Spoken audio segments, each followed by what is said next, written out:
They are two horror heavy hitters battling it out for slasher supremacy. Welcome to WatchMojo.com, and in this installment of Versus, we're pitting the Friday the 13th franchise against the Halloween franchise to see which frightfully fun series will emerge victorious. Before we begin, we publish new videos every day, so be sure to subscribe for more great content. Round 1. Killers. Let's start with Mrs. Voorhees' beloved son. Jason was initially presented in flashback and as the shocking imagined end scare of the original Friday the 13th.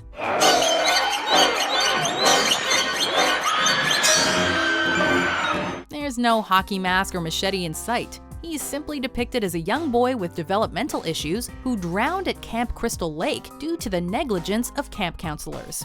As a result, his mother Pamela goes on a killing spree, determined to stop Crystal Lake from reopening at any cost. Don't let her live. I won't, Jason. I won't. This tragic backstory humanizes Jason to a degree. Although, the adult Voorhees, who goes on to terrorize teenagers in future installments, is substantially less sympathetic.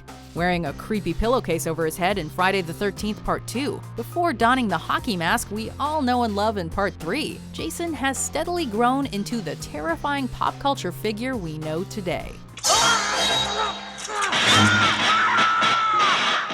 The imagery of Michael Myers is comparatively more stable in the Halloween franchise. Myers' appearance changes slightly throughout the series, but usually for the worse. Originally, the killer's mask was one of William Shatner as Star Trek's Captain Kirk, and occasionally it appears more goofy than scary. John Carpenter's original story leaves a lot more to the imagination when it comes to Myers' insatiable rage, with only Dr. Loomis's cryptic statements about Michael being pure evil giving us any insight into the character's motivation. Because I realized that what was living behind that boy's eyes was purely and simply evil. Future installments in the franchise would attempt to expand upon why exactly Michael is driven to kill, but the resulting Cult of Thorn storyline is more than a bit convoluted and confusing. Among the ancient druids, Thorn represented a demon that spread sickness, brought death to hundreds of thousands of people. Regardless, that looming figure and expressionless mask fill us with fear more often than not. Ultimately, although he took a little while to get there, Jason proves the more iconic killer, with a stronger backstory and more consistently impressive appearance. So, regardless of whether your favorite Friday features traditional Jason, zombie Jason, or however unlikely Uber Jason, this round goes to Friday the 13th. Winner, Friday the 13th. You've done your job well and Mommy is pleased. Round 2, Body Count. Right off the bat, it must be said that the Friday the 13th franchise leaves many of its contemporaries in the dust when it comes to the frequency and severity of its kills. Jason Voorhees murdered over 150 people over 11 films, including the 2009 remake, giving him the clear edge over much of his competition. The Friday films also pushed boundaries and blazed trails when it came to cutting-edge practical effects work and MPAA-baiting violence, which nearly gave parents heart attacks back in the 1980s.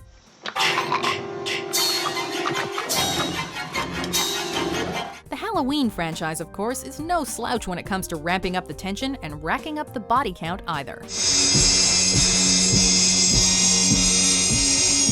Michael Myers may have claimed significantly fewer victims than Jason, 111 by one estimate, but Halloween as a whole possesses plenty of memorably morbid moments, particularly in the genre-defining first film in the franchise.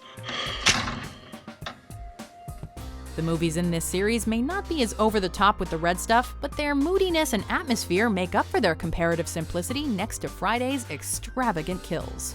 Still, we have to recognize Jason's technique, ingenuity, and commitment to his craft. Voorhees has utilized everything from his trusted machete to a seemingly harmless sleeping bag as tools for ending the lives of horny teenagers, making Jason an absolute master of slasher disaster. Winner, Friday the 13th.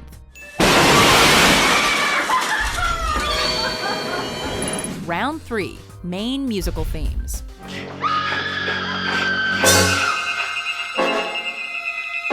The music of the Halloween and Friday the 13th franchises are certainly among the most beloved in the genre. It's likely that the average person knows the main themes to both series even without ever having watched the films. They're that iconic. But which is superior? Well, it was composer Harry Manfredini who handled score duties for the multiple entries in the Friday franchise, and he who came up with the echoing vocal effect of ki-ki-ki. Must be my imagination. The sound is often misheard as ch-ch-ch, but according to Manfredini himself, the vocals are supposed to reference Jason's cries of "kill her, mommy," which are heard inside the disturbed mind of his mother Pamela. Kill her, Mommy. Kill her. Barring the awesome disco theme to Friday the 13th Part 3, rescored by Michael Zager.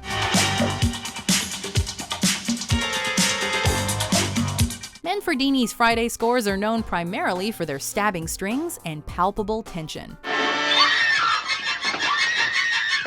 Elements largely inspired by the work of one of his biggest influences, Hitchcock's go-to composer, the great Bernard Herrmann.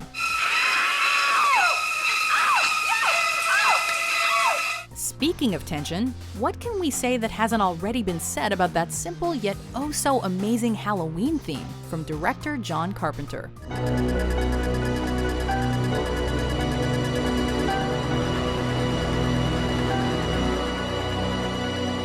It's a foreboding melody played in 5/4 time. It's become inseparably intertwined with Michael Myers himself. This piece of music has either been included or served as the basis or inspiration for variant compositions in every film of the franchise. John Carpenter may not have continued to score the films himself, with frequent collaborator Alan Howarth stepping in at one point, but the level of quality has remained remarkably high throughout the franchise's run.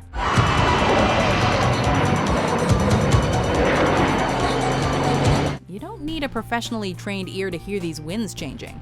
Myers, Carpenter & Co. win this round for Halloween. Winner, Halloween.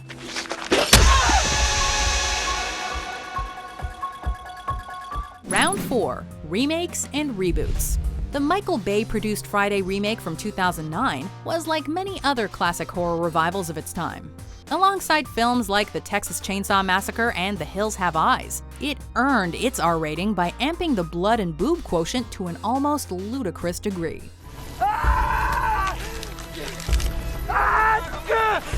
Indeed, director Marcus Nispel and crew took the series' voyeuristic and gruesome reputation to new heights of gratuitousness.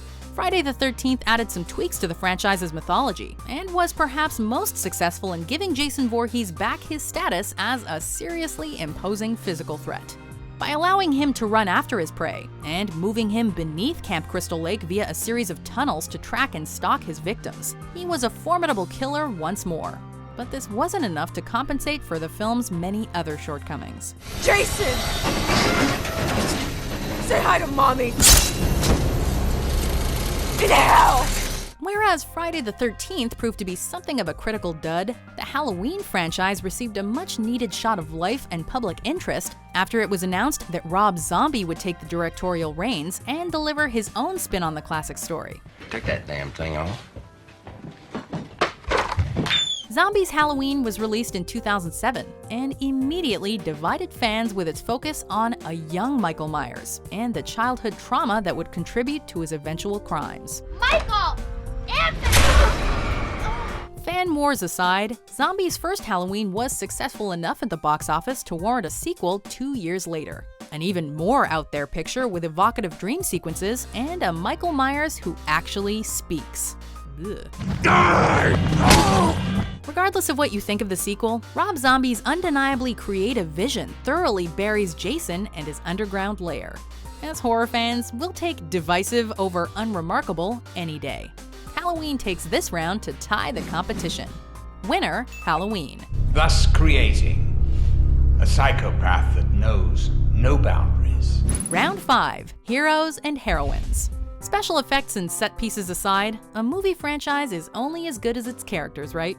The legacy of Friday the 13th is one that revolves around popcorn slasher fun, the violence, nudity, and excess that largely defined horror in the 1980s.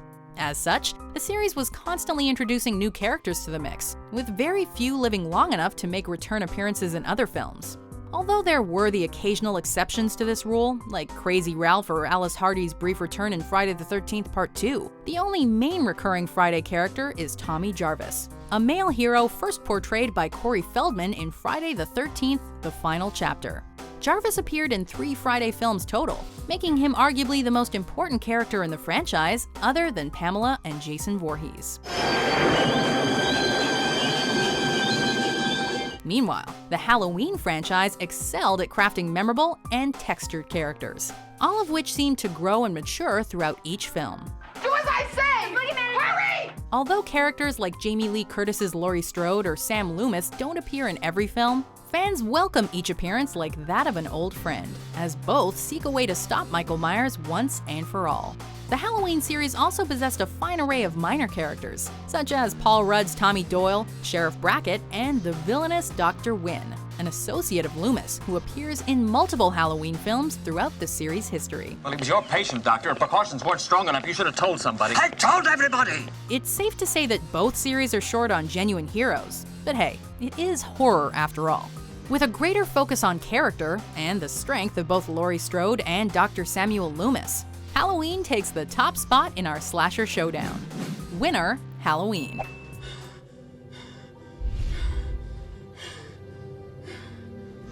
And so, in a remarkable comeback, by a score of 3-2, the franchise initiated by John Carpenter in 1978 deals a death blow to Jason and Friends. While they're both two influential and classic horror series, there's just something about the slow-moving Michael Myers that will always scare us.